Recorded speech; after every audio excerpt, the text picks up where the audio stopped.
by. Good day and welcome to the PFIN Industries, Inc. Quarter 1 2020 earnings conference call. Today's conference is being recorded. At this time, I'd like to turn the call over to Mr. Richard Goodman, PFIN Industries General Counsel. Please go ahead, sir. Thank you, operator. Good morning. Welcome to PFIN Industries' first quarter 2020 earnings conference call. With us today from management are Richard Horowitz, Chairman, President, and CEO, and Joseph Molino, Chief Operating Officer and CFO. Before we get started, I'd like to remind you that any forward-looking statements discussed on today's call by our management, including those related to the company's future performance and outlook, are based upon the company's historical performance and current plans, estimates, and expectations, which are subject to various risks and uncertainties, including, but not limited to, risks related to the global outbreak of COVID-19 and other public health crises, exposure to fluctuations in energy prices, debt and debt service requirements, borrowing and compliance with covenants under our credit facility, disruption in the global capital and credit markets, the strength of the retail economy in the United States and abroad, risks associated with sourcing from overseas, importation delays, risks associated with Brexit, customer concentration, adverse changes in currency exchange rates, impairment of long-lived assets and goodwill, unforeseen inventory adjustments or changes in purchasing patterns, market acceptance of products, competition, price reductions, interest rates, litigation and insurance, retention of key personnel, acquisition of businesses, regulatory environment, the threat of terrorism and related political instability and economic uncertainty, and information technology system failures and attacks, and those other risks and uncertainties described in the reports and statements filed by the company with the Securities and Exchange Commission, including, among others, as described in our most recent annual report on Form 10-K, our quarterly reports on Form 10-Q, our current reports on Form 8-K, and our other filings. These risks could cause the company's actual results for future periods to differ materially from those expressed in any forward-looking statement made by or on behalf of the company. Forward-looking statements speak only as of the date on which they are made, and the company undertakes no obligation to update publicly or revise any forward-looking statements, whether as a result of new information, future developments, or otherwise. And with that, I would now like to turn the call over to Richard Horowitz. Good morning, Richard. Good morning, Rich. Thank you so much, and good morning, everybody. Thank you all for joining us this morning. We're hoping that everyone is safe in this unprecedented, incredible time in our country and in the world, and we just pray for everyone's safety and well-being. I will begin today's call with a brief summary of our first quarter 2020 results and how the data compares to the same period a year ago. I direct you to our release from earlier today for more information. This morning's release presented PNF's balance sheet, statement of operations, per share data, along with most of what will be our management's discussion and analysis. I wish to emphasize, of course, as I always do, that the purpose of today's call is intended to discuss and review only the company's results for the 3-month period ending March 31, 2020, and also, at this point, how the current pandemic is affecting our businesses. As such, I ask that you please do your best to confine your questions to these topics. After my brief ramble, I will ask Joe Molino to briefly review key cash flow information and provide an update on any key points affecting the company, which, of course, we'll move to the Q&A after that. The company's first quarter of 2020's consolidated revenue was $13,350,000 compared to $14,322,000 for the same period a year ago. As discussed in the company's press release published earlier today, the most significant factors causing a net decline in our consolidated first quarter revenue was the novel coronavirus, or COVID-19, the negative effects of which were felt on nearly all of our lines of business, and to a lesser degree, the significant decline in the global price of crude oil, which compounded with the COVID-19 effect negatively impacted High-Tech's ATP revenue. The company's consolidated first quarter 2020 gross margin was 33.6% compared to 36.9% the same period a year ago. Blur Pneumatics gross margin was 37.6% compared to 38.4% in the first quarter of 2019. This slight decline was due primarily to product mix and COVID-19 related business inefficiencies. High-Tech's gross margin this quarter was 21.3% compared to 32.8% in the first quarter of 2019. The decline was due to, among other things, a less favorable mix of products sold during this first quarter of the year compared to the same period a year ago, weaker manufacturing overhead absorption, and lower gross margins at our new power transmission group, or what we call PTG, in turn due to startup efficiencies which have subsequently been addressed.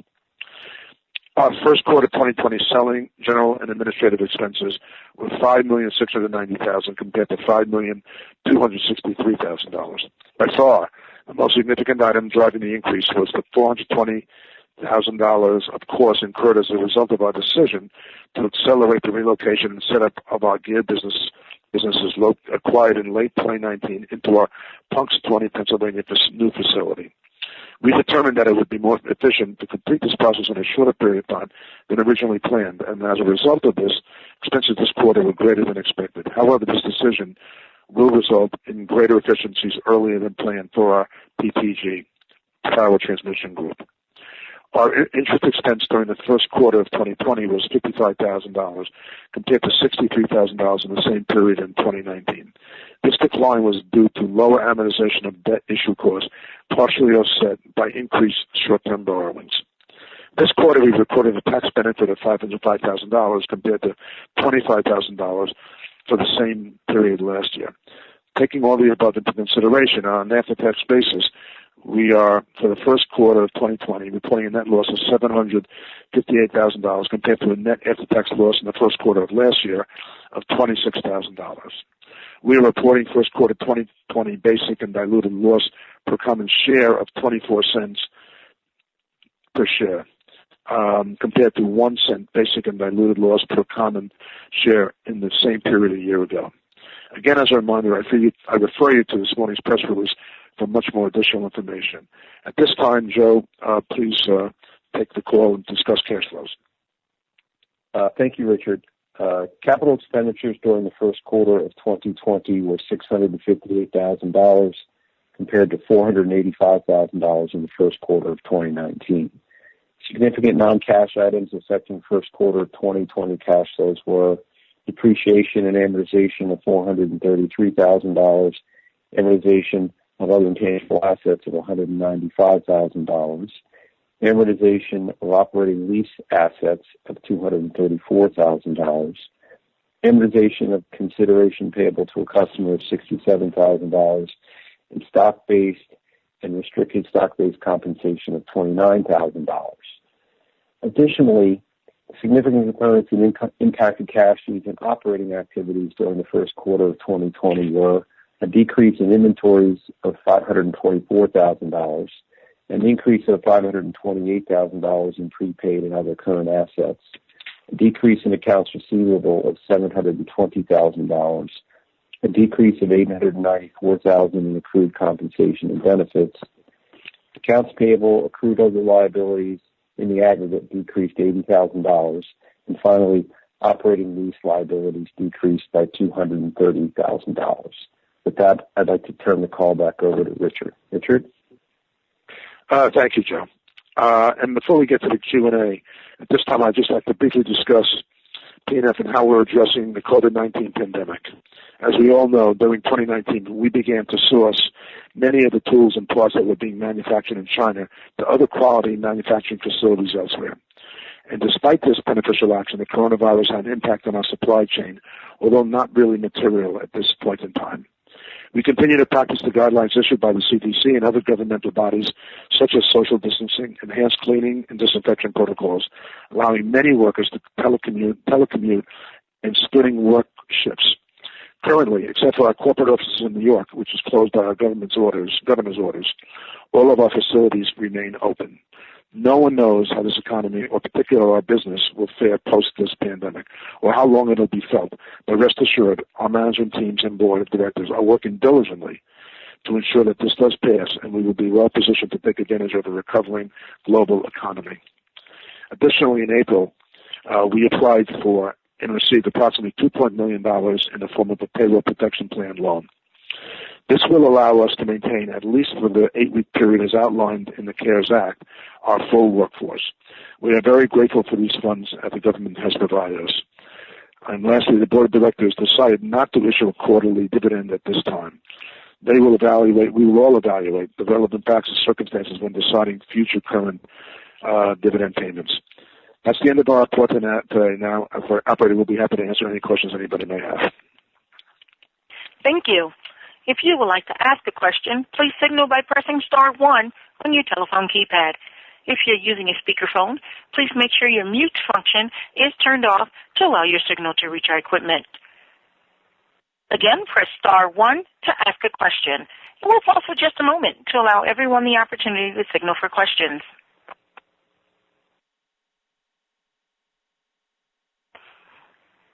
And that is star 1 to ask a question. And we'll take our first question from Andrew Shapiro with Lawndale Capital Management. Please go ahead.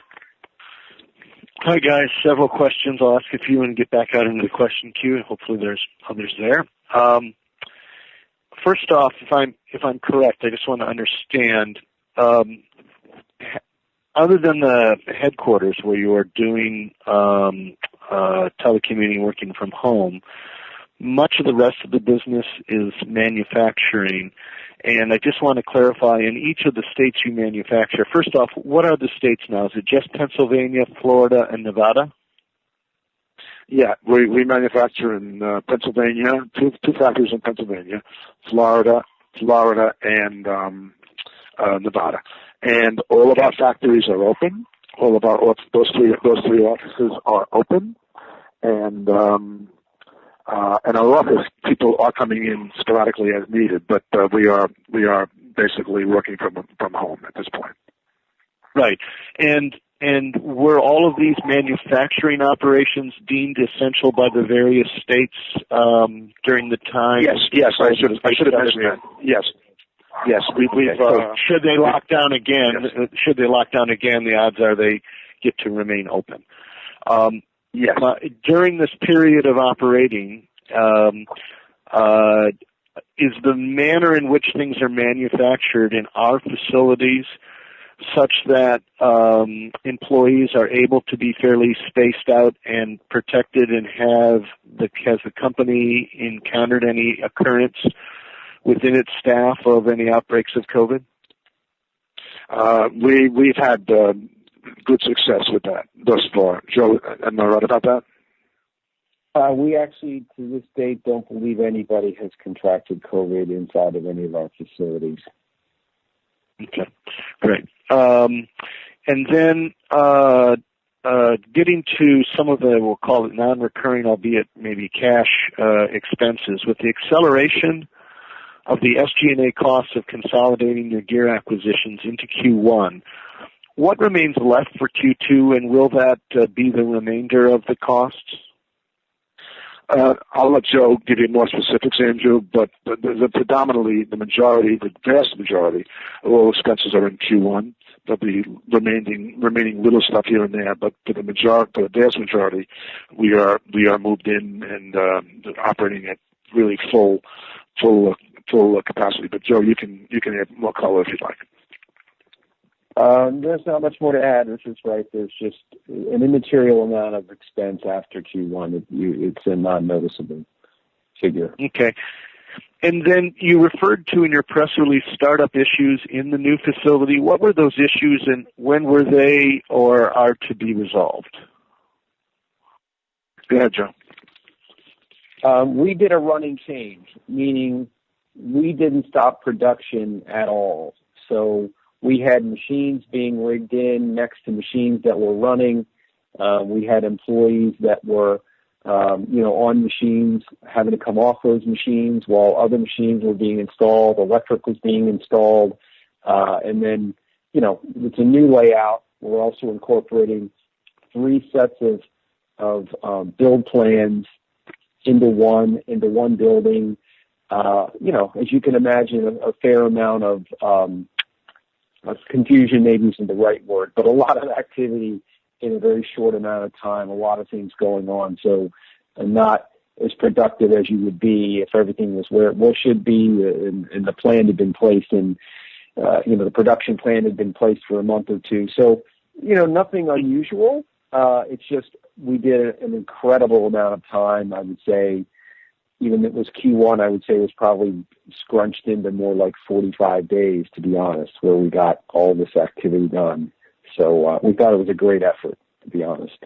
So were they resolved then by the end of Q1, or how far into Q2, or are they still to be resolved?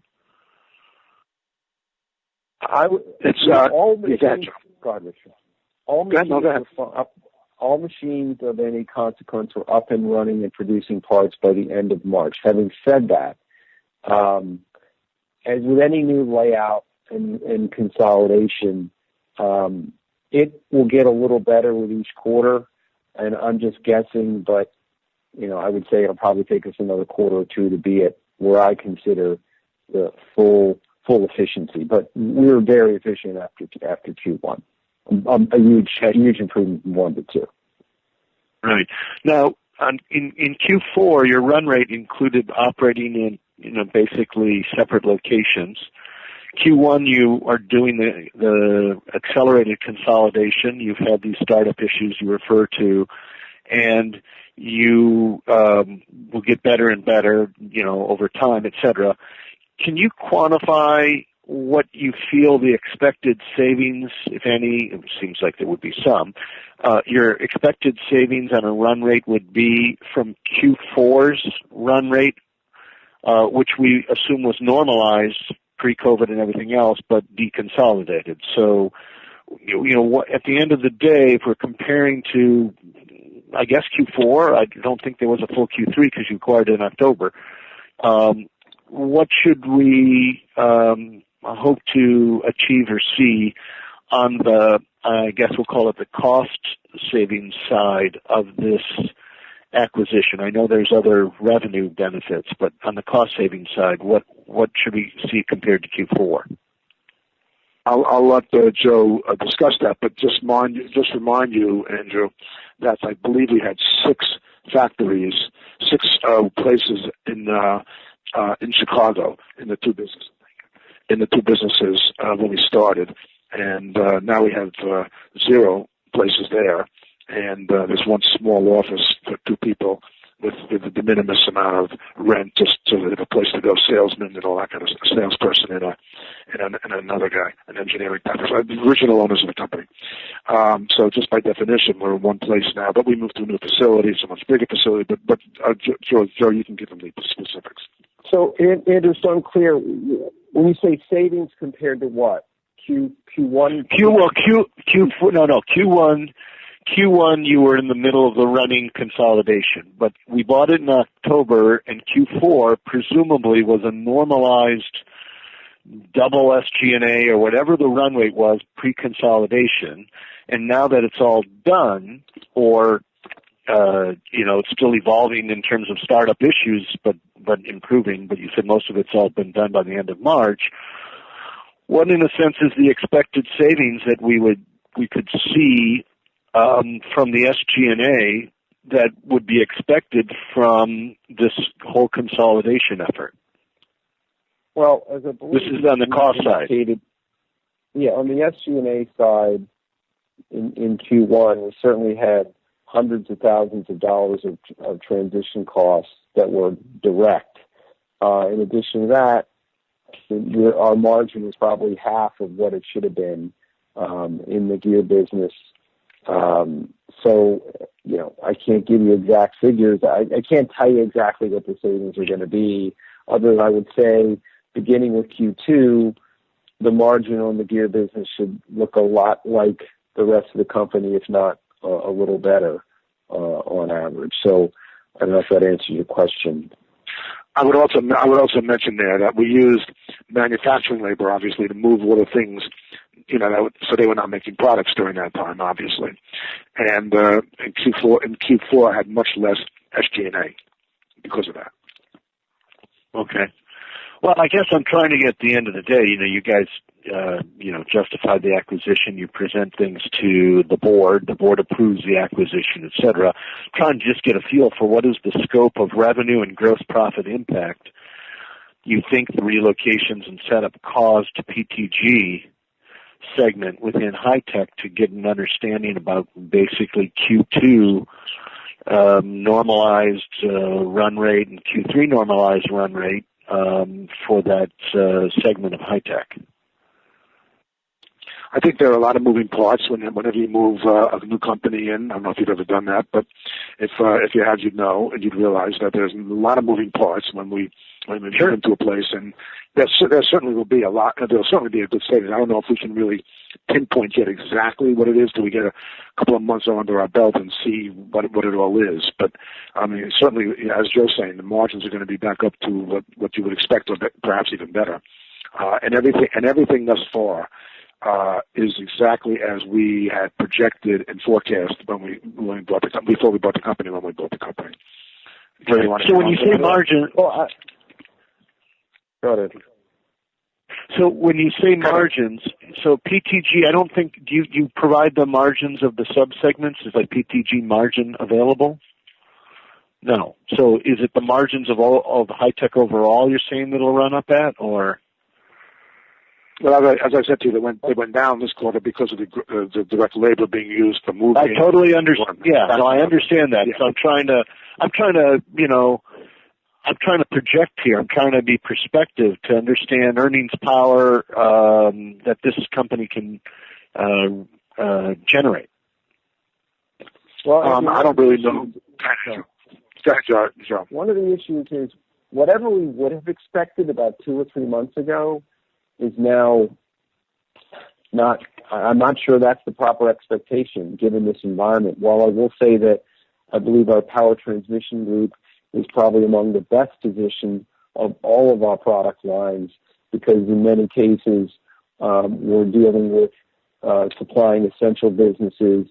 In addition to that, much of the work is breakdown work, meaning somebody's got a gear, it breaks down, they need to fix right away. So there's a lot of a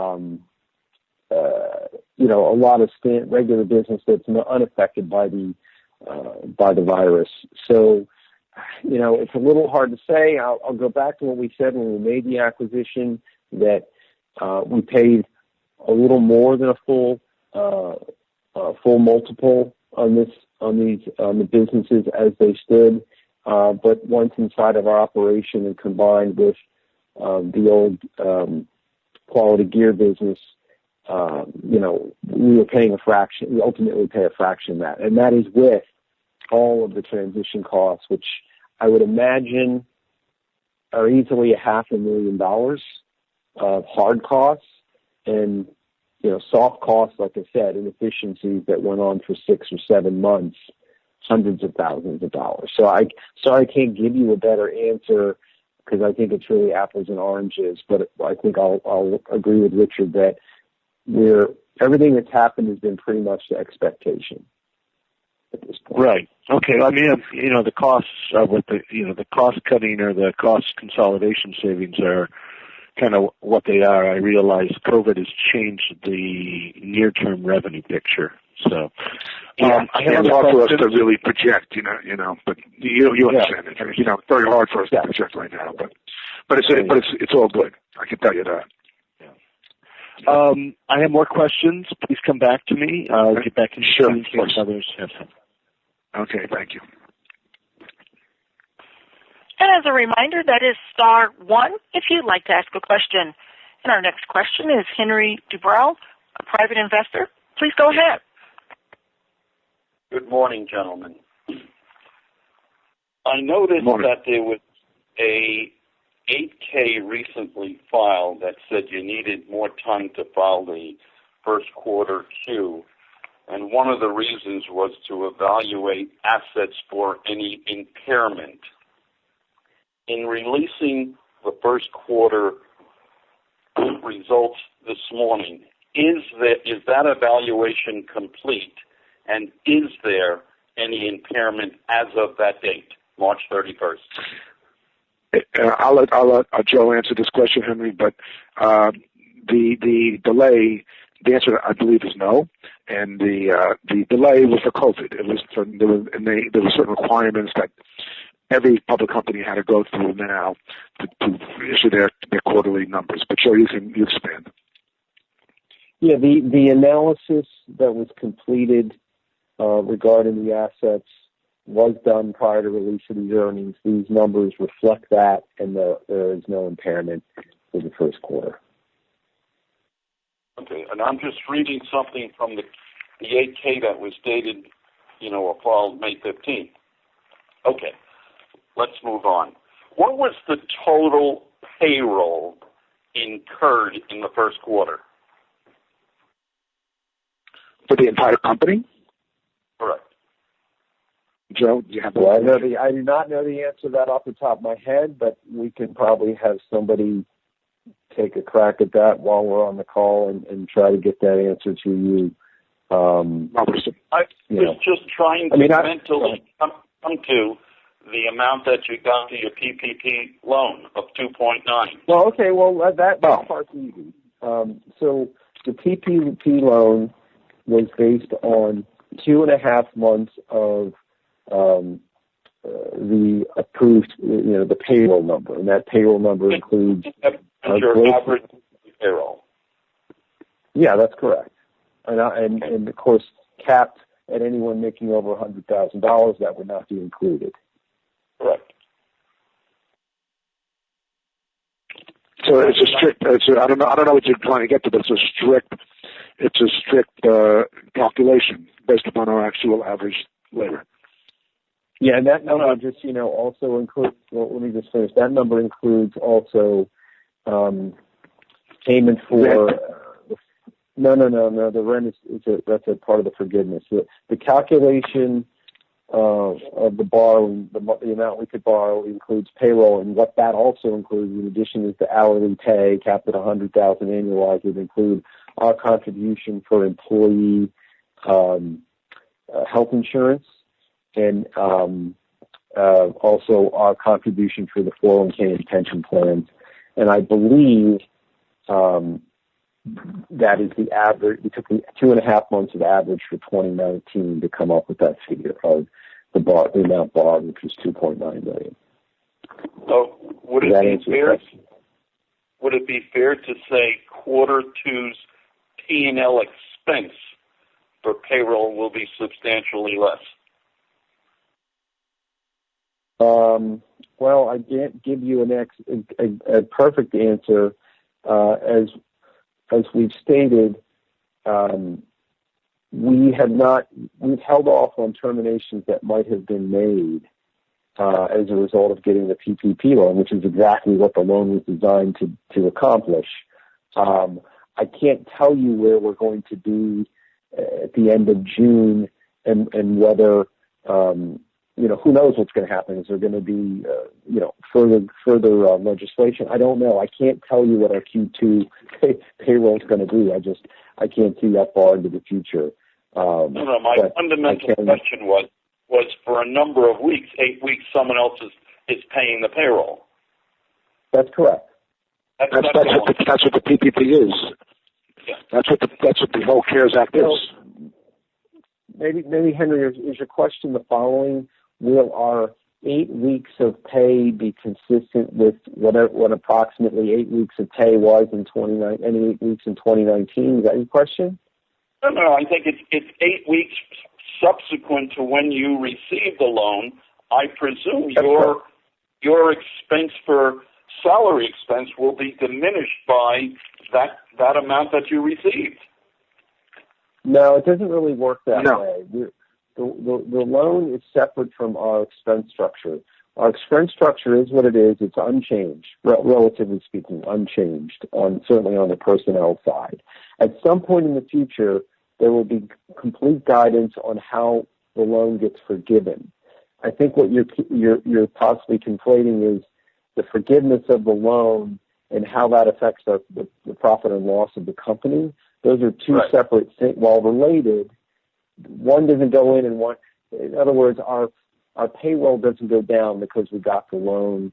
It doesn't fill that bucket, so to speak. We have our payroll, whatever it is. If we satisfy the requirements of the forgiveness calculation, then there'll be a separate gain somewhere else when the loan gets forgiven. But our P&L will look. If you extract the loan, our P&L will look quite similar to what it looked like in Q1 in terms of with regard to payroll. Does that answer your question? The other gain is going to be in some future period. Whenever the loan is forgiven, yes. And it will be. Yeah, Henry, just so you are, I mean, I don't know how familiar you are with this PPP, the requirements and all that, but all of us have spent an awful lot of time on this before we submitted, and we've adhered to all the rules and the guidance about how the PPP funds can be used, and we're hopeful that a large portion of the 2.9 will be forgiven, but we're not able to predict right now how much that'll be, or if the loan will be forgiven at all. You know, the government will audit and all that stuff if they choose to and all that, but we're following the rules strictly, of course, as we always do, for many reasons, including all these guidance things that keep evolving. This PPP loan forgiveness application was just released by the SBA and the Treasury on Friday. And so we can't make any predictions as to the time or the amount of all that stuff because it's kind of like in the air. We don't know, but we know that the government will be scrutinizing the eligibility of all companies, such as us, that have received more than $2 million in loans. By that we know. I have two other questions, if time permits.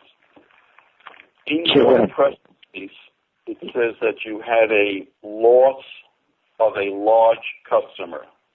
I want to make sure I'm reading it correct. Is it a reduction in sales to a customer, or you lost the customer? We lost the customer, but we picked up many of that customers, if you get what I'm saying. But we did lose the customer. And was it a decision of yours due to credit? The customer wasn't happy? Price differences? What was the reason? Price differences. Essentially price differences. Price differences. And how much was that customer in the first quarter of 19? We don't really give you that information, but Joe, maybe you can speak to it a little bit. The customer's annual revenue in prior years is low seven figures. I can't hear you. Per year. That customer is a low seven figures. Low seven figures customer. But having said that, we picked up many of those customers along the way now with other customers. Do you understand what I'm saying? It's the sales to that customer were of a branded product. There are many other channels available to end users who would like to purchase that product. And if that is the product they want, they don't have to go to that customer. So while that customer was unloading the last of our inventory, there was absolutely an impact. But once they were out of our product, people weren't just going to buy the replacement product with that customer. They were going to find another avenue to buy ours, and there are a number of ways to get our product, and everybody's well aware. Those people purchasing that product are well aware of where to get the product.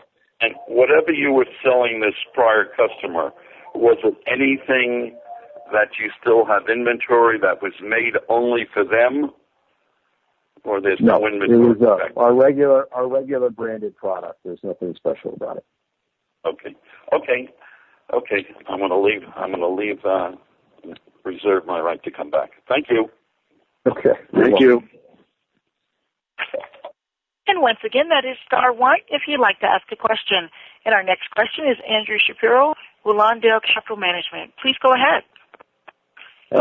Thank you. I have a few follow-ups on Henry's questions just to get a little bit more clarity, and then I have a few more.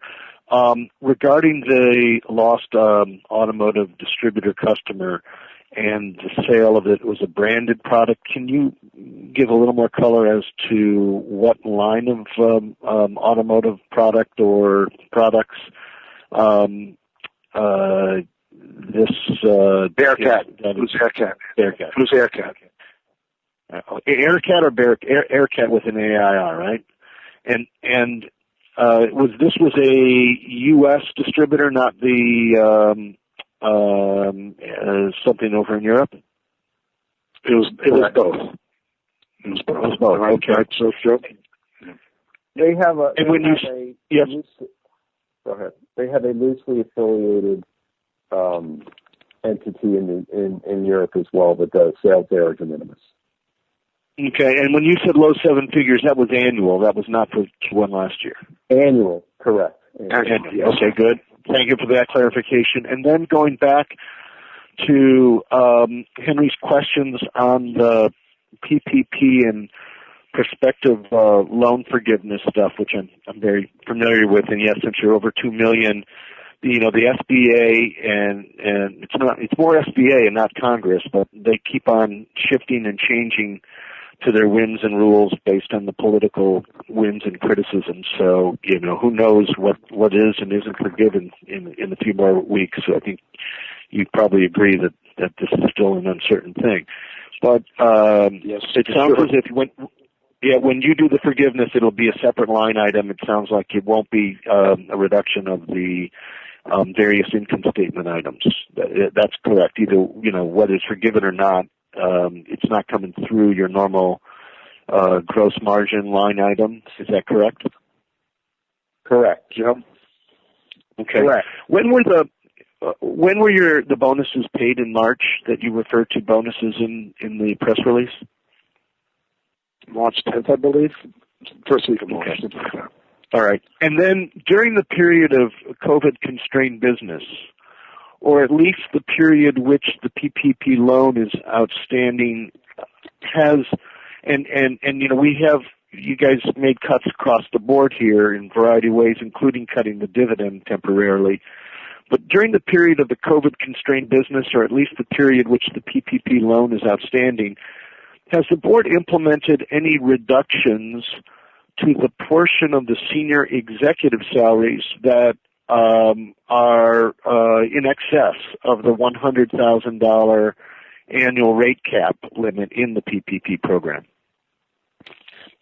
Andrew, I don't know if I understand your question, but we're not discussing executive compensation on this call. But if you want to explain the question a little bit more, I'll see if I can answer it for you. Okay. So in the PPP program, you have it's your average monthly payroll. And that worked out 2.5x plus the various health and other bennies that were covered in it.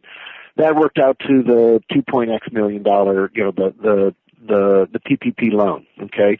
Dividends have been suspended, so that's on the shareholder side. So there's things that are going on, and what's involved in the PPP is, with yours, Joe's, and other senior executive salaries, a $100,000 annual rate is included in the PPP. Okay, but the other portions of your guys' compensation are above and beyond that, and that's not part of the PPP. So I'm asking, has the board implemented any reductions to the portion of senior executive salary in excess of the rate caps? I know not that at this they need to cut anything. They have not yet done any cutting. Not at this time. All right. Regarding the credit facility, your release said there will be detailed discussion in the 10Q, which unfortunately has not yet been filed. Are you able to, I don't know if that's standard language, but are you able to summarize any of these changes so that we may ask any pertinent questions prior to waiting until this current quarter's earnings call that won't be held until August? Again, I don't know if I understand the question, Joe. Do you understand what he's asking? If not, well, it kind of implies there's changes. I didn't know if there's changes to the credit facility that'll be detailed in the 10Q, but the 10Q's not out, so I can't read it and I can't ask questions now, and it's just a shame not to be able to ask questions until next August. So I was just asking if you could summarize any changes in the credit facility that might be detailed in the 10Q to come out. To my knowledge, there are no changes, but Joe, you can add on to it. There's the only change to the the change to the credit agreement is a change allowing for the PPP loan. The credit agreement prior to the issuance of the PPP loan did not allow us to borrow outside of the Capital One facility. I think more. So it was just a covenant change for the incurrence of additional debt. That's correct. There were no changes. Oh, that's what I wanted to know. Yeah. Okay. It's actually going to be a waiver. Yeah, or whatever. Okay, a waiver, which makes a lot of sense. And the PPP waiver loan, and it may get forgiven. And Andrew, the PPP waiver was filed in an AK. Yeah, no, I did see all that, and I'm very happy to see that you guys qualified for and got it, and I'm hopeful that upon the subsequent audit, because of the size of your loan, that you'll be able to have most, if not all of it, forgiven. The release talked about, I'm not sure if this is, it sounds like it's outside of PTG, but maybe an ATP of high-tech. What type of functions and costs go into what you called in early in the press release outside finishing? And is that the same as what you refer to later in the press release as outside processing costs? Joe? Outside costs could be things like heat treating, metal prep. Those would be the big ones. Metal hardening processes, things we can't do internally. I would say those are related comments. We probably just use different language for each of them. Okay, so same stuff, but it's different language in the release. Okay, and then are these outside costs a more permanent change in cost to you, or is there anything high-tech can do to mitigate such increases? Yes, we certainly can do things to mitigate them, and we analyze that stuff all the time. As you know, we're pretty vertically integrated. At this point, we don't have the ability to do any heat treating, and much of our product is heat treated. We have looked at bringing that in-house, but at this point, it doesn't seem that cost efficient to do. But that doesn't mean we always look. We look at different ways of manufacturing things, and depending on the kind of metal you bring in, you might not need it. We're always looking at that stuff, of course. Okay. What, if any, are the big items remaining in the CapEx that you have identified still planned for the rest of this year? I'll take that one. Nothing of any major consequence.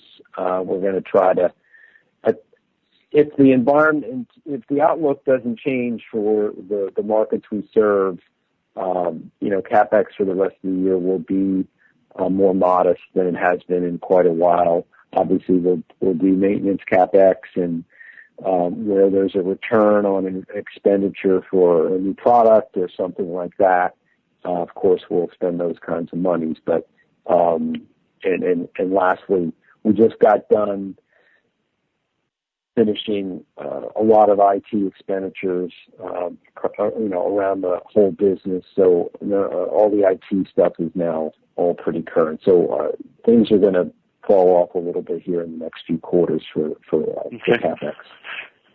So with you already experiencing, we'll call it, unless there's a really bad resurgence in the fall and there's no visibility on therapies, and there's probably not a vaccine, but even therapies would cause the governmental authorities not to close things down as tight as they were.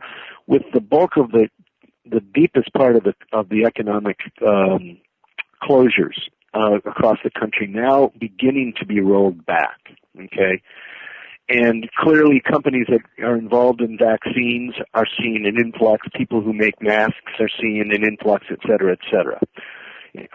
Can you share your views and observations on the effect of the COVID-19 pandemic in terms of basically in the economy, there's a reallocation of resources going on. Certain businesses actually are doing well, whereas travel and other types of activities where people are socially gathered have been greatly damaged and potentially, for the long term.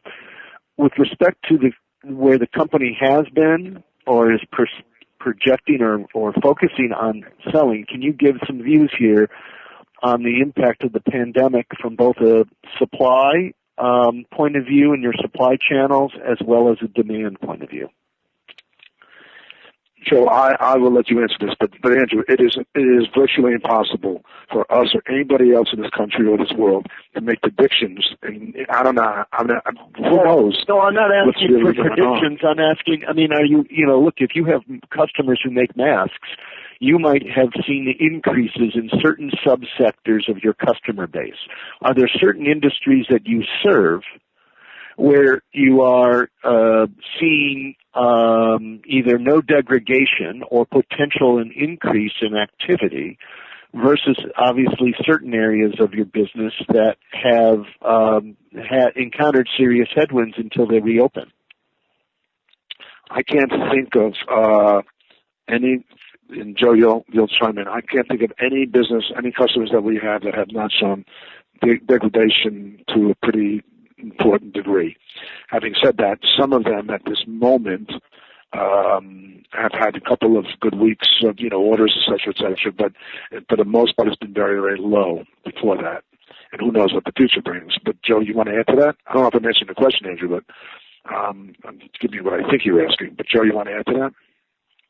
As I said earlier, I think PPG is faring the best.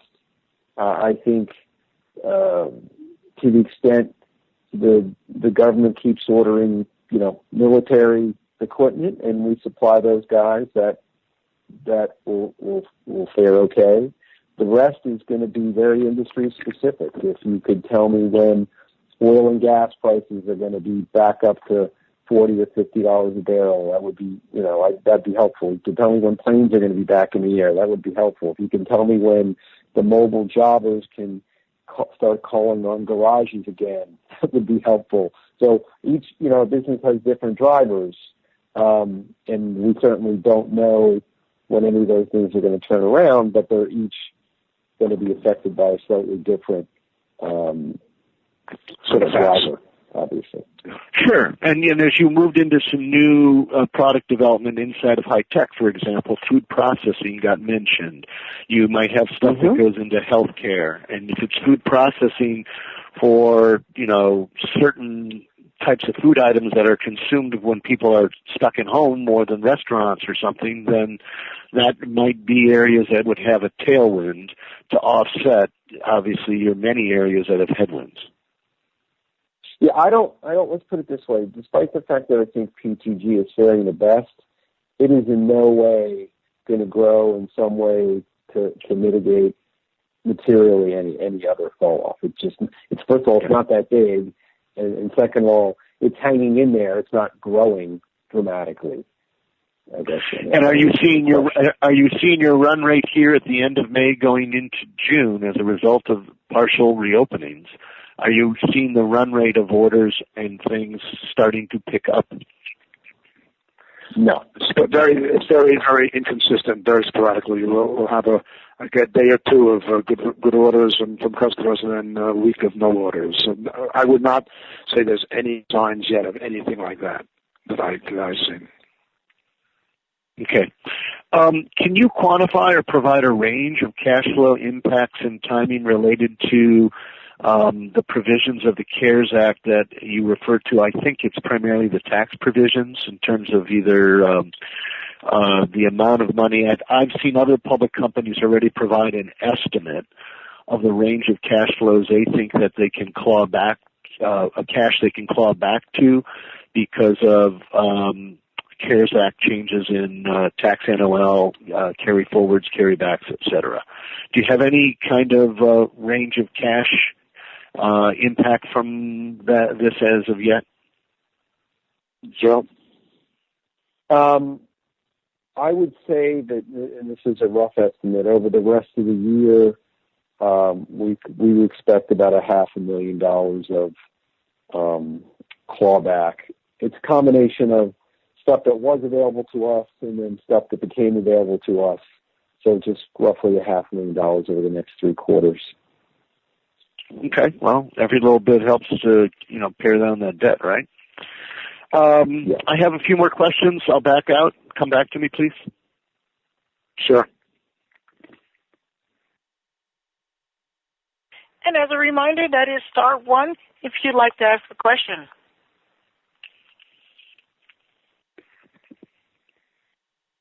and we'll pause for just a moment.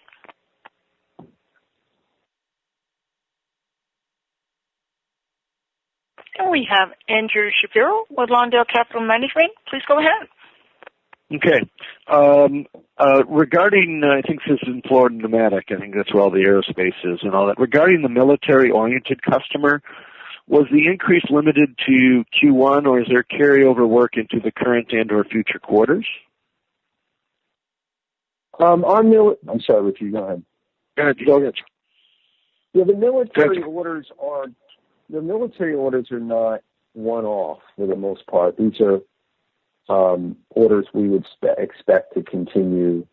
Of course, given COVID, I can't tell you exactly how, but they were not one project. These are tools and parts that we expect to develop a regular flow of orders from for the military on an ongoing basis. And are there any particular aerospace programs to which you can tie as end user customers for, creating the end user demand for your tools? You mean like a particular type of aircraft? Or? Is it the F-22 Stealth? Is it the F-35? Various programs might be specific to the product demand of your aerospace customers, which I'm assuming it's not the military per se, but it may be one of the airframe makers or something else. Yeah, well, 737 for sure, so. But go ahead. Yeah, but that's not military. That's not military, no. That's not military. Yeah, so I was just wondering, the military program that created this. No, there's no single program. These are general military aviation tools that are used across a variety of platforms. Now, I will say this, whatever the hot production is at the moment for, that supplier to the military, that'll obviously take more tools, but these tools are useful across many different kinds of jets. Okay. Is it primarily Boeing, or are there other? No, okay, the helicopter. Not primarily Boeing. Okay, it's not primarily Boeing. Okay. And has there been, as we talked about, Lockheed? Yeah. And as we've talked on prior calls, has there been any more indication of progress at all with the long-term plan to crack into Airbus? Not right now. They won't even see visitors. Airbus. Okay. No, Boeing, by the way. Yeah. Boeing is just starting to open up a little bit of that. But to our knowledge, there's two issues. One with Airbus, they're not accepting visitors, and the second thing is the country that they're in doesn't accept visitors. So we can't even get there right now. You can't do it. It's only Zoom sales calls. Yeah, I don't know if they're doing that either. Okay. And again, it's probably hard to do an apples-to-apples comparison, but you have introduced lots of new products over the last few quarters. Are there any particular products or introductions that you did make that are showing, since they're new products, presumably year over year, they would actually be revenue enhanced, even though it's in the face of a reduced economic activity from COVID.